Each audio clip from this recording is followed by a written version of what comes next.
So without further ado, let's proceed with our panel discussion led by the following three speakers. Let me do a short introduction of them. We have Prof. Dr. Shaliza.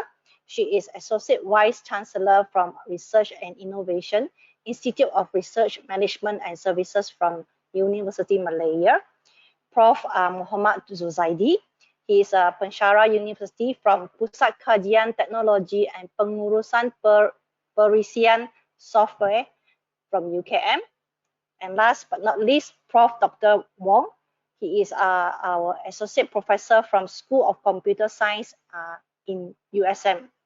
This panel of discussion will be moderated by Alice Wood Wiley, and then the speakers will discuss the future of open science in Malaysia and what it means for researchers in Malaysia. In particular, panelists will share the institution journey in open science until now and how the institution has engaged with MOSP and discuss the progress that they would like to see in their institution with regards to open science. Over to you, Alice. Thank you, Christine. It's really interesting to hear from both of our librarians there, to hear another perspective on open access science more generally. And I'm really thrilled to moderate this panel to talk to three more fantastic speakers about their experiences of open science at their particular institutions and their personal experiences. We'll talk, as Christine said, about the journey that they've been on, the future of open science, and also a little bit about the Malaysia's initiative of the Malaysia Open Science Platform. So we'll have plenty of time, I think, for questions at the end of the panel. So if the attendees have questions during the panel, please continue to put those in the Q&A section. If your question is for a specific speaker, please let us know, but general questions are fine as well. So first of all, I'd like to invite our panelists to give a very brief introduction of themselves. Christine just gave an introduction, but I think it would be nice to hear from each of our speakers, each of our panelists, to give a very brief introduction. So could we perhaps start with you, Professor Dr. Shaliza? Thank you, Alice. I'd like to thank Academy Science Malaysia and Wiley for inviting University of Malaya, to be part of this forum. So I'm Shaliza, and I am Associate Vice Chancellor for Research and Innovation at the University of Malaya. Essentially, that is, I'm heading the Research Management Center.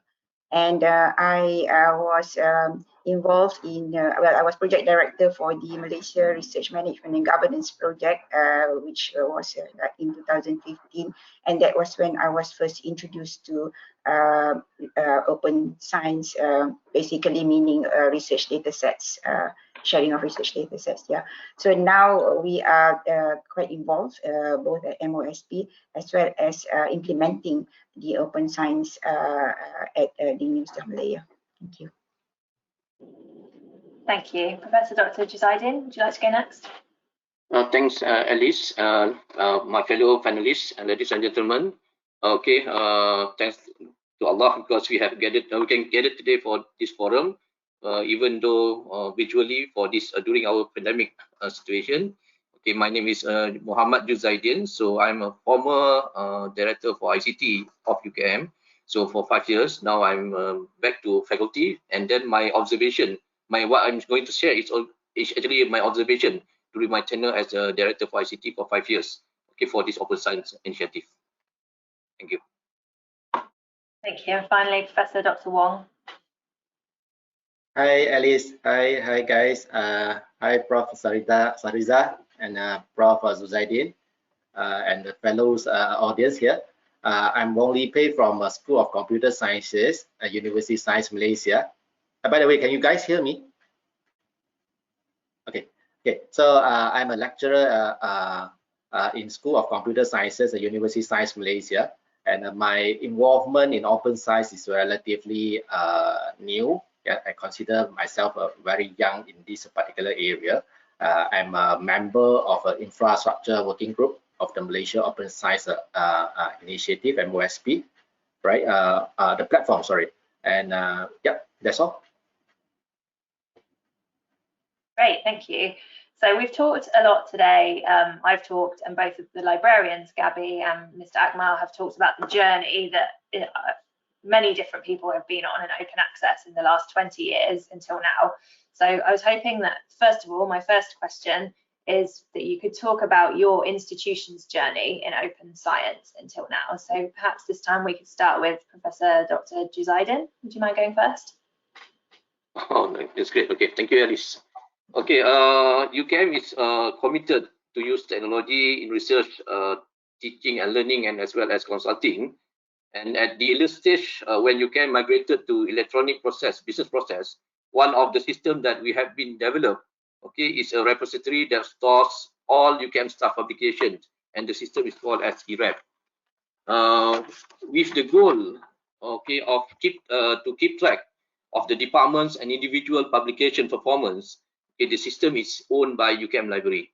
Having ERAP in UKM actually gives us very positive impact on our way to develop, okay, our research culture in university.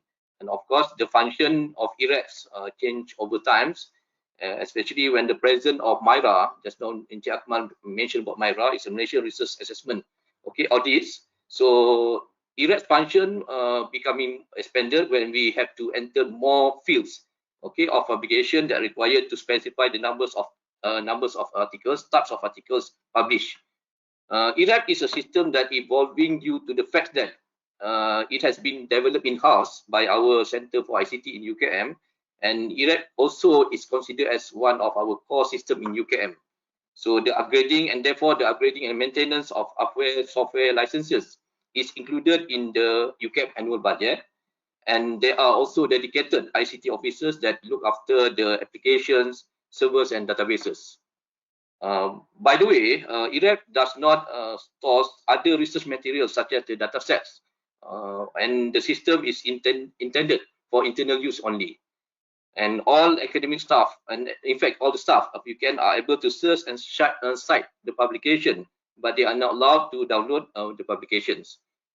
Okay, there was an attempt by UKM early 2010 to develop a data science platform for research materials such as dataset and survey instrumentation. Unfortunately, the project did not sustain due to financial factors, as at that time UKM had to commit with the proprietary annual license, okay, for that system development. Okay, and by the way, okay, there are also institutes and faculties that have taken initiative to manage and to keep the research materials at their own place. Okay, for example, we have the UKM Medical Molecular Biology Institute. Okay, and the acronym is UMBI, UMBI, has the collection of genome sequencing, genome-wide association studies, as well as biobank of specimens, diseases, sample volume, and demographic data. It is considered as the largest collection in Southeast Asia, approximately containing 15 terabytes of data. And UMBI allocates some percentage of research grants annually to secure hardware, software, and employs specialized ICT contracts for the development of and provide the specification of the metadata. When I talked to the director of UMBI yesterday, the director is fully supports toward the implementation of the open data among Malaysian universities, okay, to ensure that the existing data platform at UMBI, okay, will cultivate and benefits the advancement of knowledge and the age factors of the equipments as well as the maintenance. Okay, makes her always try to find a way to ensure that the repositories, okay, continues to grow and sustain, okay, at UMBI. Apart from UMBI, so the Institute of Malay World and Civilization, and the acronym is ACMA, okay, have started the project running a repository using a proprietary system and database. The development at the time was outsourced to professional developers, but along the way you can have to recruit a few ICT staff to help for the development. And unfortunately, again, the system was not sustained, okay, due to the proprietary that they have to maintain for the annual fees for the proprietary license. But UKM managed to migrate the data to open source platform, and now it is maintained by UKM staff, ICT staff. Okay, what I'm sharing is actually the journey of UKM in providing the ICT infrastructure and as well as developing the repository application. And we have gained plenty of useful lessons actually. The application development, the provision of infrastructure, including servers and licenses, is not something that we can take lightly, but requires an effective governance to ensure to get the desired outcome as well as the sustainability of the system. Okay. I think that's my okay, first round. Back to you. Thank you, Professor Poseidon. It's really interesting to hear all of the work that happens behind to support open science. And you mentioned the data in particular there. Professor Dr. Wong, we already heard from Mr. Akmal about the librarian perspective from your institution. Would you give your perspective on the journey so far in open science at USM? Yep. Okay, thanks, Alice. Thanks for the questions. Yeah, luckily I have Mr. Akmal to present his case study at USM. Yeah, he really helped me a lot. So, but before I summarize, I highlight a few points mentioned by him. Perhaps I start with some general statement. Yeah, I think I'm of the opinion that at least you really give a very good introductions on the open science, the points or the facets of the open science that you explained in your presentation. Really concur with the UNESCO understanding or the UNESCO statements on open science or even the open science statements from the EU. Yeah, basically the open science involve various, it's an umbrella term, yeah, that involve various movement aiming to remove the barrier for sharing any kind of output, resources, or any tools during the research process. And you have highlighted a few important facets of open science, such as the open access, open data, open practices, which includes the open reviews, right?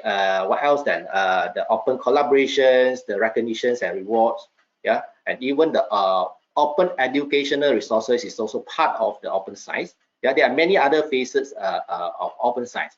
Then, yeah, Mr. Akmal basically just highlighted the activities that have been done at the university level, which I find that that can be divided into three main categories. And of course, the first one, yeah, the first one is the initiative by the USM Library to promote some legitimate OA platforms, yeah, to the researchers or to the students or to the researchers and the students in USM, basically, yeah, to get to know to this particular open access platform. And at the same time, they also have some initiative to set up some institutional repository to archive various type of scholarly materials, the pre-version, the published version, and their theses and so on. Yeah, so that is another initiative set up by the USM Librarian to archive the scholarly materials by the researchers. And at the same time, USM also has embedded a clause, yeah, related to open access in the enforcement of the USM research policy and ethics. I think that is a very good movement. We really walk our talk, yeah, right? Yeah, walk our talk. Yeah, we really walk our talk. Basically, we have a statements in our USM research policy and ethics that encourage the open science. The open access. Yeah, so that will be the three main points mentioned by Mr. Akmal. Yeah, and besides that, we also in USM we also have a center called a Center for Development of Academic Excellence. Yeah, CDAE in short. They also launched a few initiatives to support the open science in particularly in the OER, the Open Educational Resources, and also the MOOC initiative, the Massive Open Online Courses initiative. I think those are some of the important initiative or the activities that has been done at least at the USM level to support the open science initiative. And I will stop here. Perhaps when we talk about the MOSP, when the pilot project has been launched in the 2019, then perhaps we have a few more important activities that I can share with you guys later. Thank you. Yeah, we'll definitely come back to talk about MOSP very soon. But before we do that, I'd just like to go to, last but not least, Professor Dr. Shaliza to tell us about the journey at University of Malaya. Thank you. Alice. So when it comes to University of Malaya, when we talk about open science now, we are very much focused on the research data sets, about sharing of research data sets.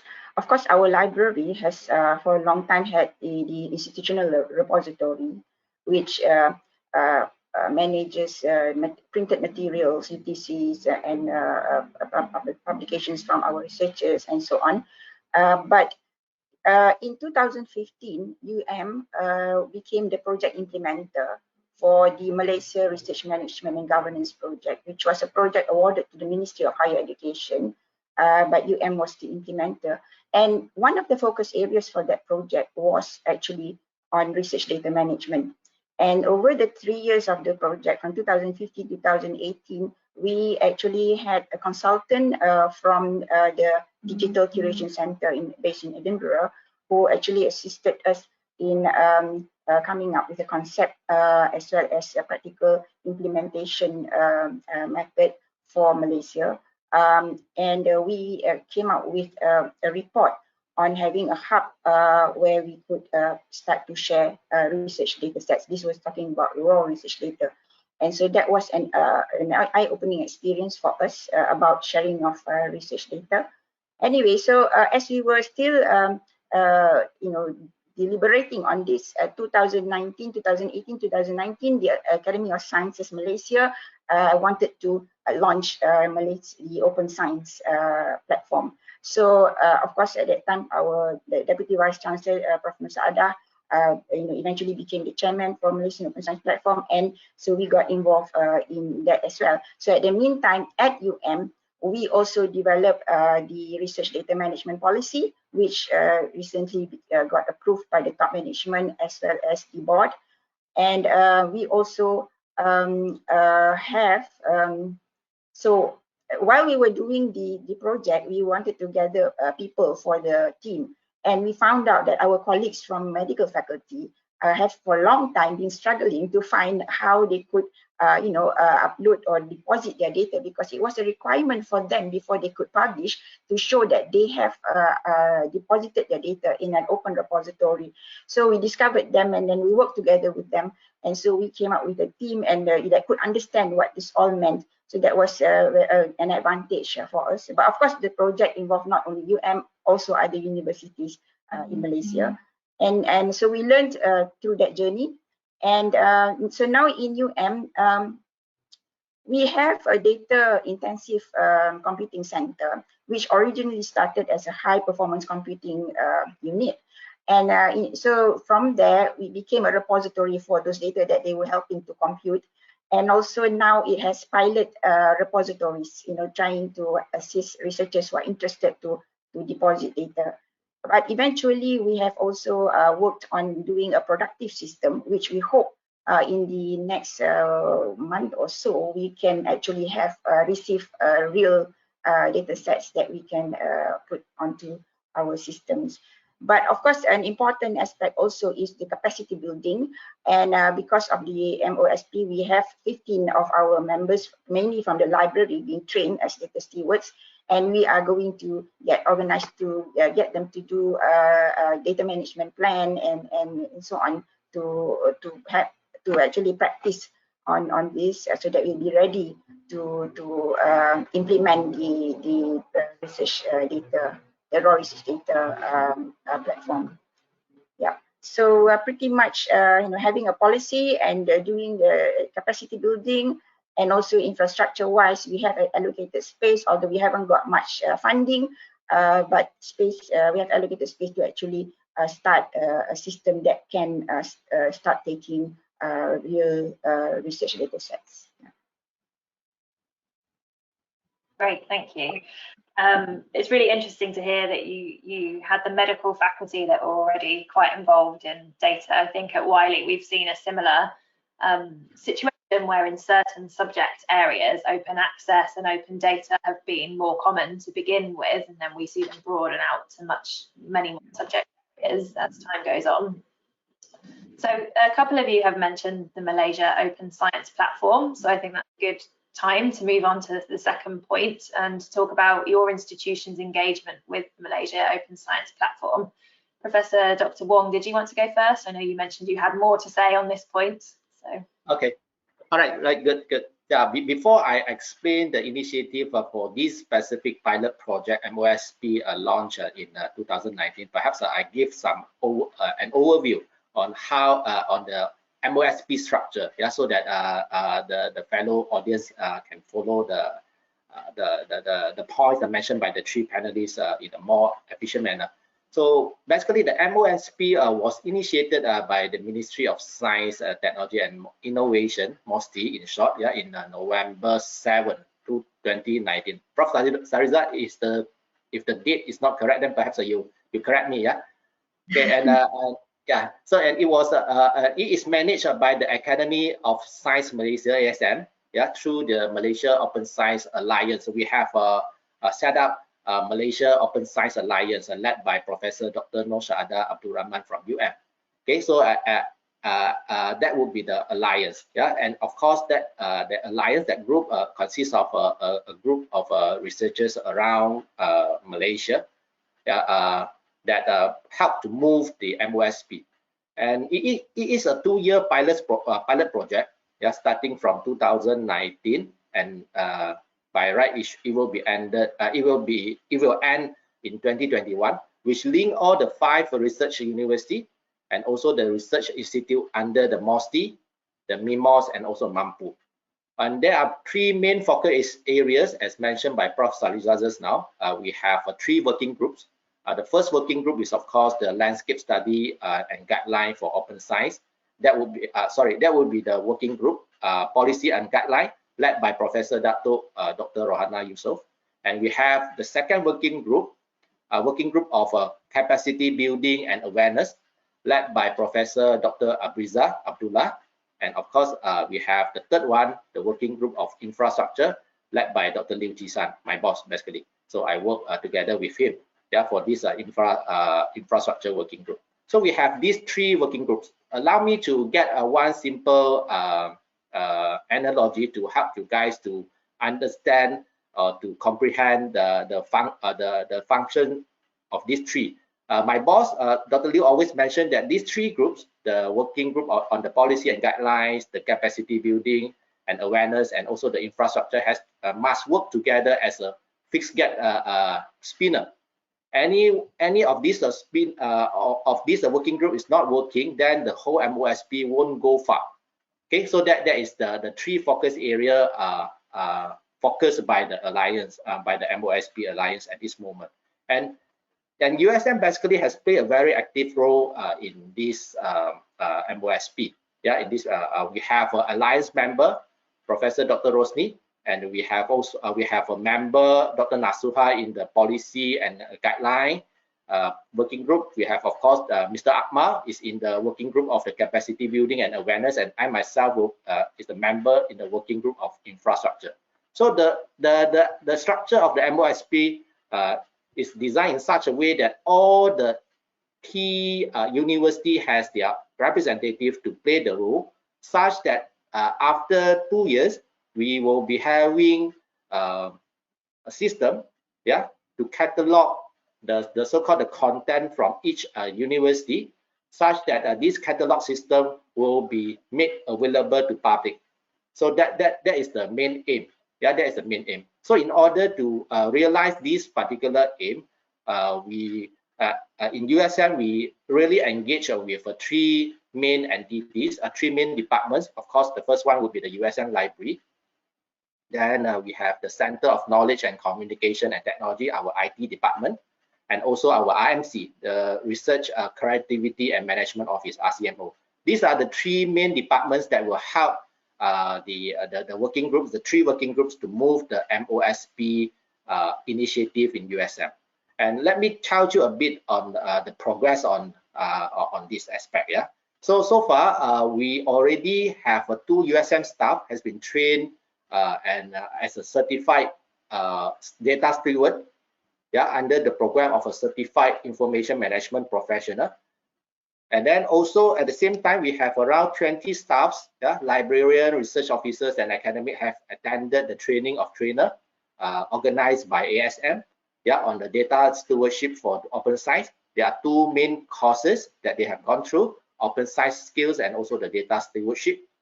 And yeah, and also the third point that I would like to highlight is the we also have a portal, yeah, that facilitate the research data management. That if you guys would like to have a link that perhaps you can get from the organizer later. Yeah, we have a dedicated website or a portal that facilitates the research data management plan. Basically, we have set up the RDM repository, such as the through the Mendeley data, Figshare, Genodo repository at USM, the ePrints and so on. Yeah, and also we provide a file template to facilitate the data management planning for the researchers. If there is a need for them to include that, yeah, to include that in their grant application or in any documentation, then that template will be very, very helpful. And at the same time, we are currently waiting for the allocation to purchase a server and hire an IT officer to set up the repository at the USM level, such that this particular repository will be cataloged by the MOSP central server after 2021. That is the progress so far. All right, that's all from me. Thank you. It's so interesting to hear about all the different training. It reminds me of Gabby Wong's presentation and talking about the changing roles that open science is creating and how it changes the way that librarians and faculty really have to change the way they work and interact with researchers. Professor Dr. Shaliza, would you like to go next? Thank you. Yeah, so with the Malaysian Open Science Platform, we are, the chairman is Professor Nur Saadar, who is Deputy Vice Chancellor in and the leader of each of the working groups are also from the University of Malaya, and we are members also in the Malaysian Open Science Alliance. I personally am in the capacity building and awareness working group, and we have been involved in the training of data stewards, as well as all these awareness programs and events that we are part of the activities. As I said earlier, we have trained 15 members, mainly coming from the library, and we are also going to send another 15 in and I think eventually for the other universities as well. We are also hoping that the data stewardship will also be taken up by among our research managers, because I think they also would be a very good, because they have the background and they could sit with the researchers and understand what are needed in order to sit down and do the data management plan for our researchers. So we feel this is a good group of professionals that we can train. And so we are hoping that eventually the librarians will be, like you said, at least will be getting to know more about our research and working closely with our researchers, as well as the data the research managers knowing more about data and management of data. At the same time, we are also planning to create, I think for the training of the data stewards, I'm thinking perhaps we need to encourage them to continue the practice of doing data stewardship. So maybe introducing something like continuing professional development type of program for them.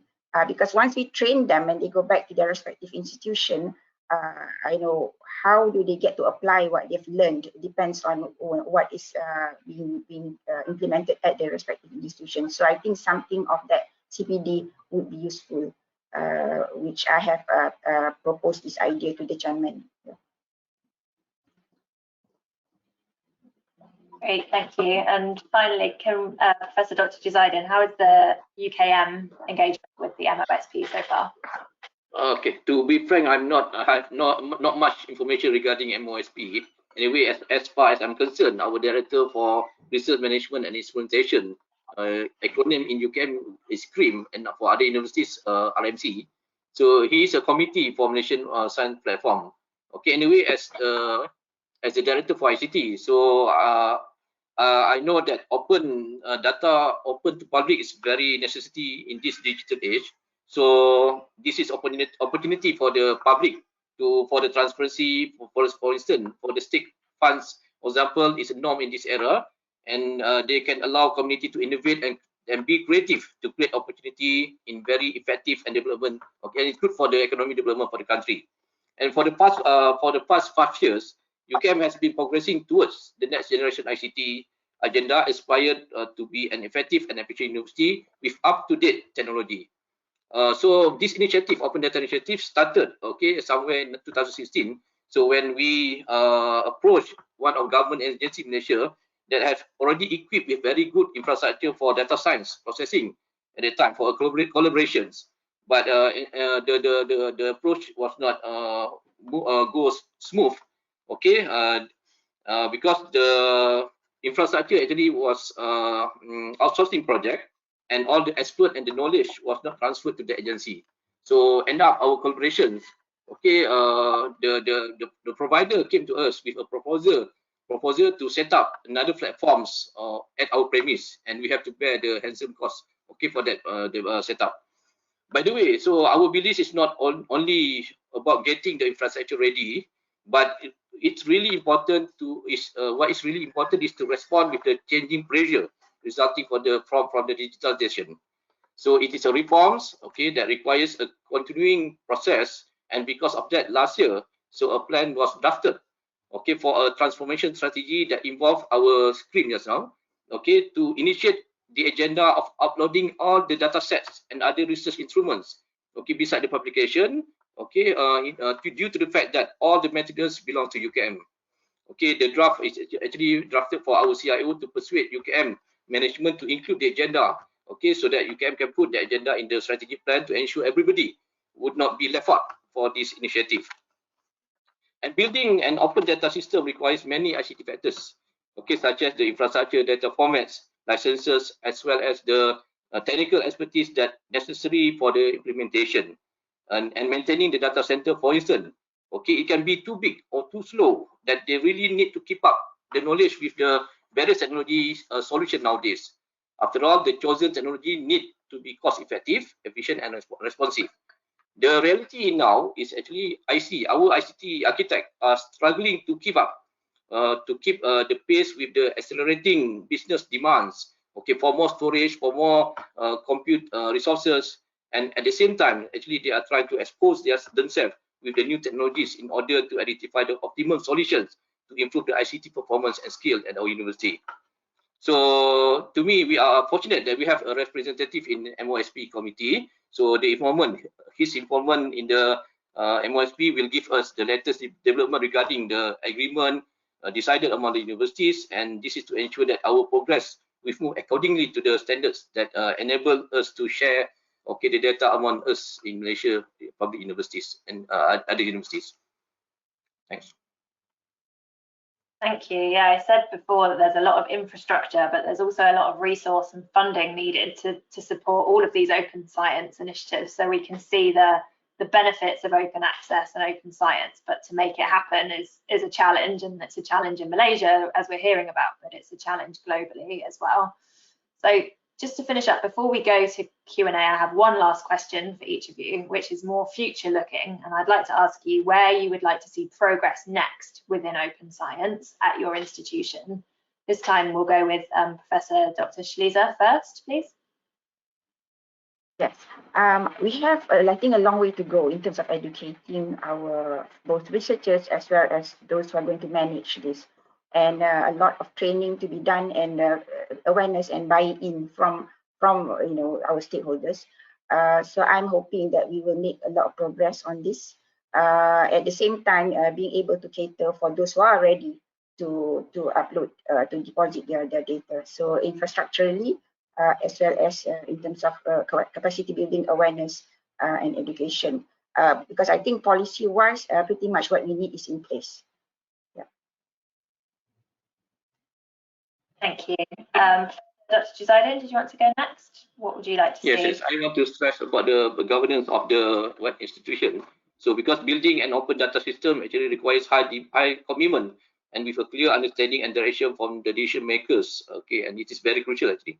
Besides allocation of expenditure, the factors to make this initiative success. Okay, from my point of view, is actually first is actually need to restructuring the business process. Number two, need to resolve the dominance of ICT specialists' own interests. And number three is to align the organization KPI for the end user engagement. So I would like to stress that this is actually the changing pressure factors on how to mobilize the resources and continuity evaluation of the new process outcome as the result of the new use of the digital technologies. And to scale up the use of new process is not simple due to the fact that the existing structures of the organization is already a legacy. Hence, it would be difficult to reconfigure, such as adding, splitting, transferring, and dissolving business units. This transformation process requires strong visionaries of digital leaders in the management team, especially when they deal with the existing ICT developers who have developed and maintained the process for so many years. And that is the fact that we are facing that. In fact, they are a group of people that is a core group of people, okay, to make daily operations moving right now. The coordination and collaborating, including budgetary issues with their involvement, and at the same time introduce rigorous evaluation assessment on the system and application effectiveness to provide evidence-based justification for this process of transformation. And the acceptance of the user towards this initiative will be the most important indicator to measure the success of this program. So endless communicative aspects and managerial consideration are essential, especially at the situation when the problems and challenges involving users arise. Okay, so I think when the university is able to manage the stated factors, okay, that I already mentioned just now, I do not feel that this program will fail. And I think this is our ambition for data sets used in the research, okay, by us as researchers to be adopted by other researchers. Okay, and then we can do collaboration. Okay, and then they can come up with another novel solutions. Okay, and then for us, it is healthy for the activity, for the advancement and development of knowledge. Thank you.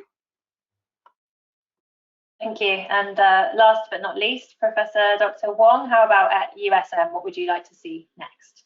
Okay. Yeah. For these particular questions, perhaps I share a few dreams. Yeah, that I would like to see in perhaps in 5 to 10 years time. Yeah, the open science movement at my institution at USM. So perhaps I start with open data first. Yeah, so I always have a dream as a researcher. I would like to go to the computer, log into a website, yeah, log into a portal, just type, let's say I would like to do some experiments or some research regarding transportation. I just go to that particular portal, type in the keywords, then I will know that some of the data, some of the transportation data that has been collected by some other institutions has been archived and cataloged well in that through that particular portal. Then I can directly talk to that researcher to get to establish the collaboration with the researchers to do further research. That is one. Yeah. So I would expect, or I would love to see if there is any if there is a system that can facilitate this type of the process in 2 years' time. That, in fact, that is one of the main aim of the MOSP. So we will try to come up with a central server, yeah, and we call that as a MOSP central server that will link to the 5 RU and also some institutions, research institutions under MOSTI, MIMOS, and also MAMPU, and that would basically facilitate the open data. Then, in terms of open access, I would love to see that our library, USM library, would have more information for us to go through the obstacles when it comes to the open access. Yeah, so that there is another dream that I would like to see in the 5 to 10 years time. Yeah, and I believe open access is going to evolve from time to time.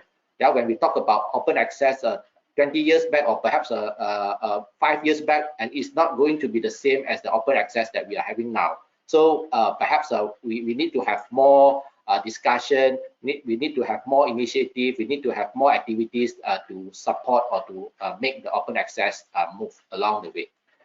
Then, I also would like to love to see that the open education, the open education in terms of the so-called the OER and also the MOOC have moved in USM. I believe CDAE have done a very good job in that. They have taken the initiative to make some of the courses available, publicly available, to the bottom billions, who might want to access to these the courseware online. So I believe we need to have an entity to move this initiative as well. And I believe CDA in USM is going to be one of the main entity that will move that particular initiative.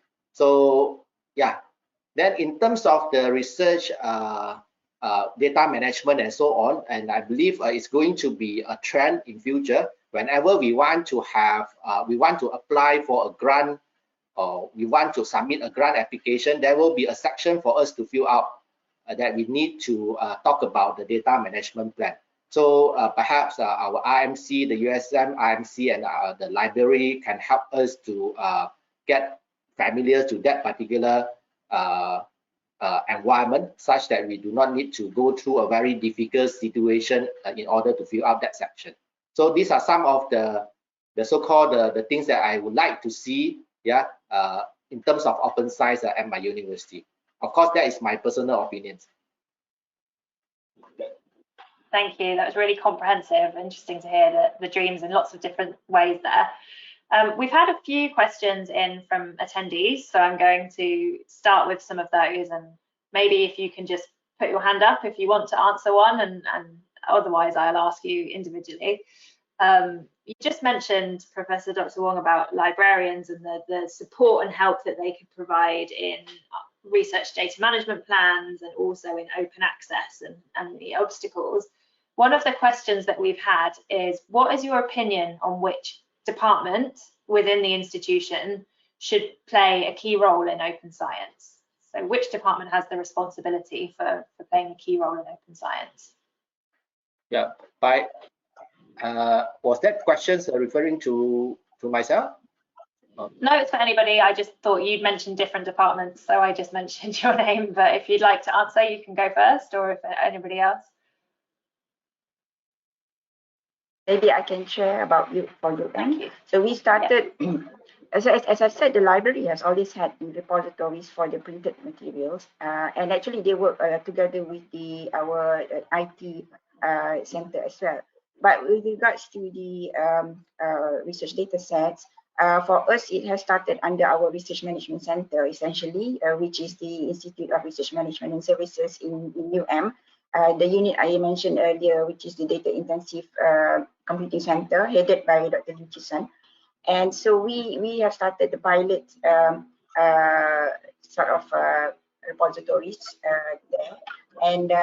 And also now, although we are transferring this to the IT center, pretty much in terms of the concept and training and all is still being initiated by under the portfolio of research and innovation.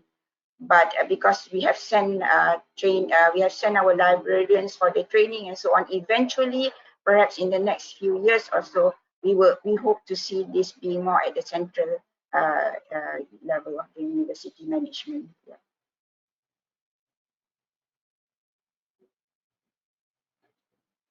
To me, To me, it's good for the library to in charge of the metadata, so that we can have one center that we can refer to, so that we can know what to share. But of course, the research management should need to give advice from time to time.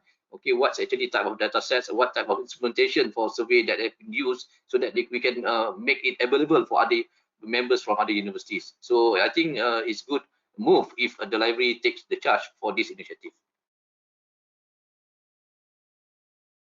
Based on my perspective, I find that in order to get this open science, especially the open data initiative successful one, we need to gather the power, or we need to gather the so-called the efforts are from various departments. And I agree with what mentioned by Prof. Sariza and also Prof. Zuzaidin.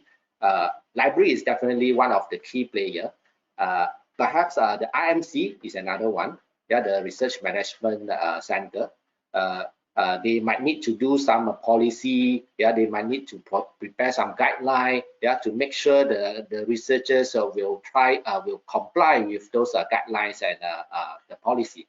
But at the same time, we also need to make sure that our IT departments play the roles in this so-called landscape, in this environment. So we need to let them to we need to get them to set up a repository for them to deposit the data, and they need to make sure that the server is always up 24/7, and all the technical aspect has to be well taken care of.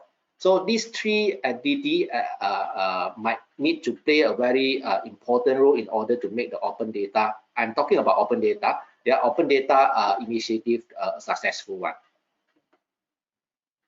Yeah, that sounds very similar to my understanding of how things work here in the UK. That collaboration between departments is crucial in making it work. But I like the idea of having a central entity that maybe takes charge and manages the process, because it's very complicated. Got two more questions so far, so if you're an attendee, please do feel free to put more questions into the chat.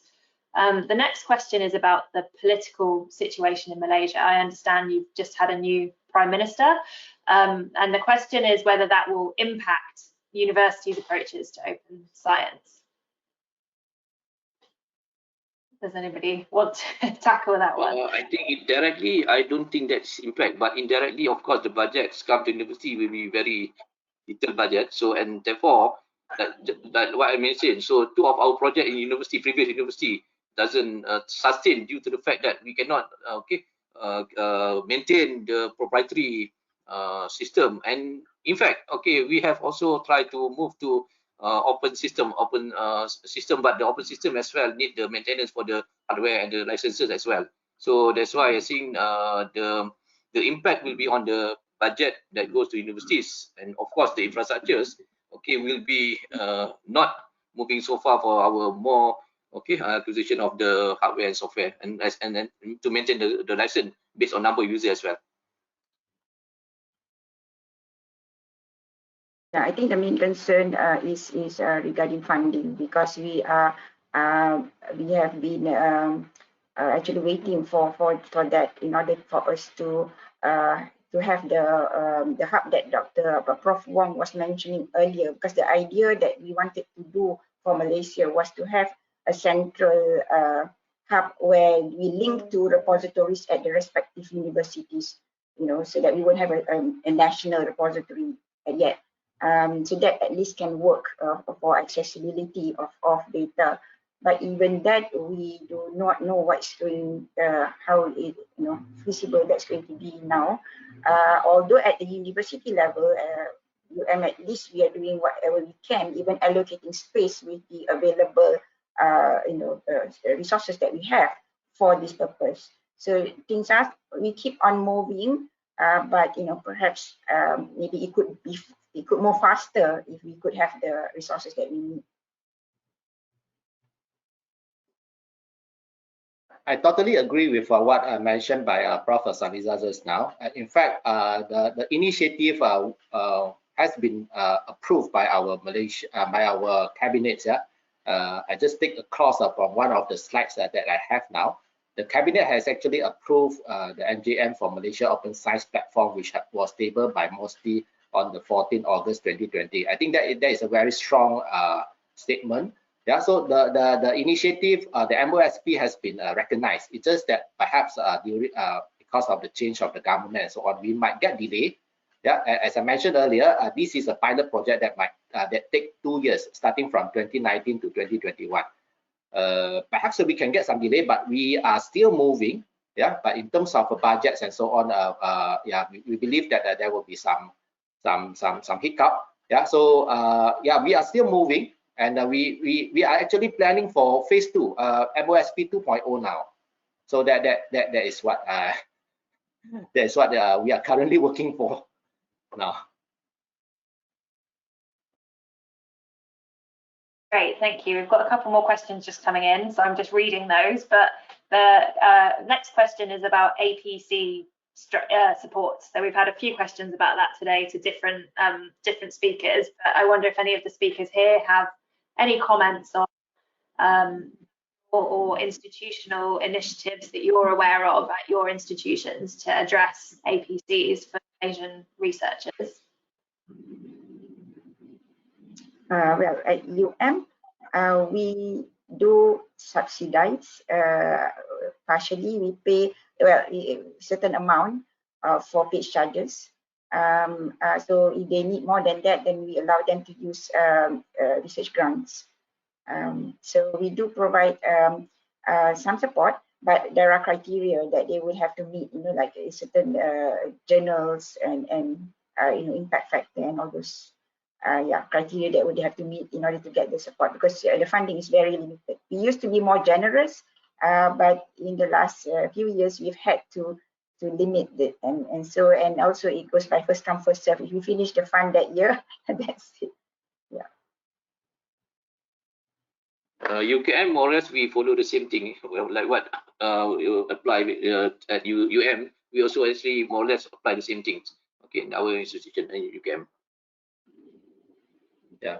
As another RU, USM is also applying the same thing like what Prof. Sariza and Prof. Suzadi mentioned. We subsidize, USM actually subsidize the researchers, but we encourage the researchers to get the funding from their own research grant. So that is the main key point that the university would like to try to somehow engage the researchers to do the publication, to support the publication fees through the research grant. And perhaps I just share some of the points related to the points mentioned by Gaby just now in her presentation regarding the perceptions of this APC. Yeah, so not only young researchers, perhaps those old researchers might find that the APC actually is having some kind of a synonym with a predatory publication. So that is another perhaps another perception. Yeah, so we might need to look at this. Yeah, how to actually get this right, get this explained. In fact, some of the good journals, because of the supports of the open science movement, the APC seems like is a way out. Yeah, it's a way out to make your research, to make your publication get accessible by those different levels of researchers around the world. So yeah, perhaps we can have some kind of suggestions or some kind of initiative to make this concept explained.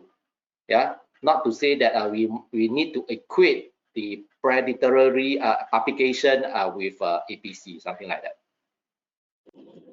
Yeah, we used to hear that a lot here in Europe as well, that APCs meant a predatory publisher, and I think that perception has changed in Europe possibly more quickly than elsewhere, just because we've had more gold mandates from governments and funders that have shown. But it's a really important point, and it's I really like the website Think, Check, Submit for authors. If you're not sure about the journal that you're submitting to, if you don't know the journal and you're a bit worried that it might be predatory, there's a website, we'll put the link in the chat, called Think, Check, Submit, and it helps you reassure yourself that it's a legitimate journal. And there's lots of ways that you can look at to understand that, through indexing, through who publishes the journal, the editorial board, and that kind of thing. But definitely in the early days of open access, we had a lot of comments about it being you pay and then you definitely publish it, and it's definitely not the case within I mentioned earlier, we have 450 open access journals. Some of those are very high impact factor, very selective journals. So for example, Advanced Science in the materials science category has an impact factor of 15. and it rejects, has a very high rejection rate. It only accepts very few of the submissions that it receives. So there's definitely not a link between open access and publishing everything to try to make more money when you're at a legitimate journal. So very important for researchers to educate themselves and to understand how to recognize a predatory publisher, because there are some still there, but it's not necessarily linked to open access. Great, so, Autumn, thank you so much. She's put the link to Think, Check, Submit into the chat for me there.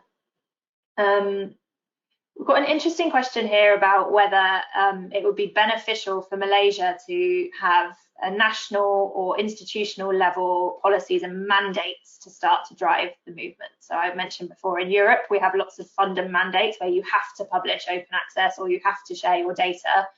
Do you think that having a mandate would help in Malaysia, would help to drive open science there? I think so, but I think we already have a national guideline on open science, which is what was developed by the working group on policy and guidelines, working group under MOSA. So I think the national guideline is already there and approved by the ministry. So in terms of implementation, though, I'm not sure when that takes effect.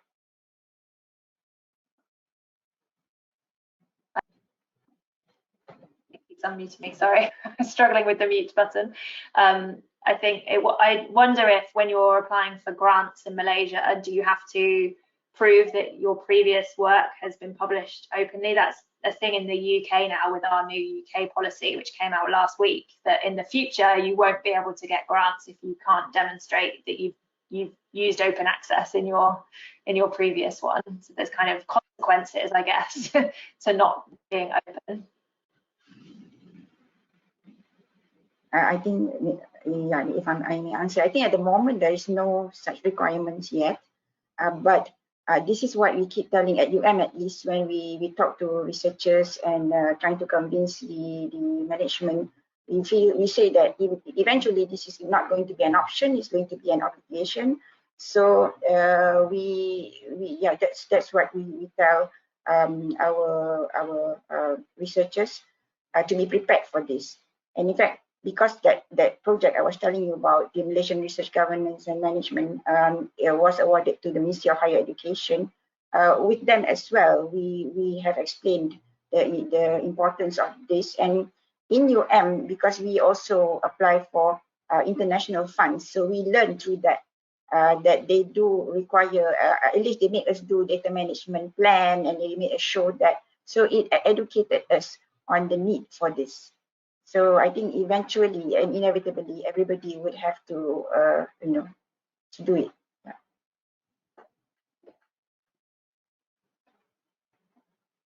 Yeah, I totally agree with what Prof. Saliza mentioned, especially when we want to apply for international grants.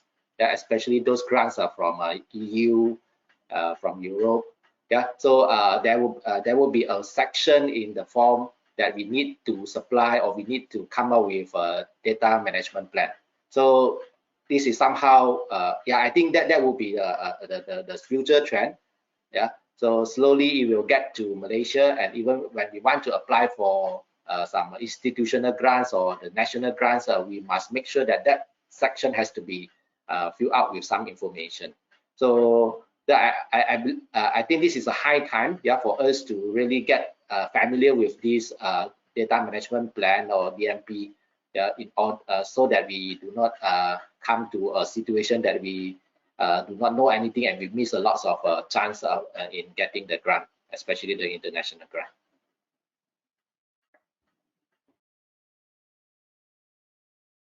Fantastic, thank you all. I think that's our final question and we're almost out of time, so that's good timing. I wanted to thank the panelists again for your time today and your insights. It's been really an honor for me to moderate the panel and to hear all about open science in Malaysia from different perspectives. So hopefully in the future we can do one of these in Malaysia and not virtually for me. It would be great to follow your progress over the next couple of years. So I'll hand back to Christine now. Thank you.